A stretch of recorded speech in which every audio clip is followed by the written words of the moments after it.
இந்த ஒரு டூல் உங்கள்கிட்ட இருந்துச்சுன்னு வச்சுக்கோங்களேன், நம்ம ஸ்கல்ச்சரில் போடுற ஜுவல்ஸ் எல்லாமே ஈஸியாக பண்ணிடலாம்.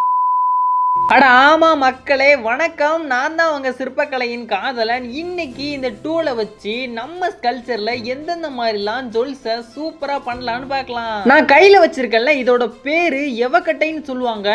இது மரத்துல நாமளே பண்ணலாம், இல்லைன்னா ஸ்டீல்ல கூட ஏகப்பட்ட இடத்துல கிடைக்கும். இந்த எவக்கட்டையோட யூஸ் என்னன்னு கேட்டீங்கன்னா, நம்ம ஸ்கல்ச்சர்ல போடுற டிசைன்ஸ் எல்லாமே யூனிக்கான ஈஸியாவே பண்ணிடலாம். நீங்க பாத்துக்கிட்டு இருக்க அந்த சிலைக்கு நகை டிசைனுக்கு எல்லாத்துக்குமே கரெக்டா சிமெண்ட் கலவையை அள்ளி வச்சுட்டு ஒரு வலசக்கட்டையை போட்டு விட்டுட்டு இந்த எவக்கட்டையை வச்சு அதுல அழுத்தி எடுத்தோம்னா நமக்கு ஒரு மாடல் கிடைக்கும். பாருங்க, கடைசியில அந்த நகை டிசைன் எவ்வளவு யூனிக்கா சூப்பரா வந்திருக்கு. இதே மாதிரியே இந்த எவக்கட்டையை வச்சு ஏகப்பட்ட டிசைன் பண்ணலாம். அதே மாதிரியே இந்த எவக்கட்டையை நீங்க வீட்டிலேயே பண்ணலாம். இதை எப்படி பண்ணணும்னு தெரிஞ்சுக்கணும்னா மறக்காம கமெண்ட்ல சொல்லுங்க, நான் உங்களுக்கு சொல்லி தரேன். இதே மாதிரி யூஸ்ஃபுல் கண்டென்ட்டுக்கு நம்ம பேஜை ஃபாலோ பண்ணி வச்சுக்கோங்க.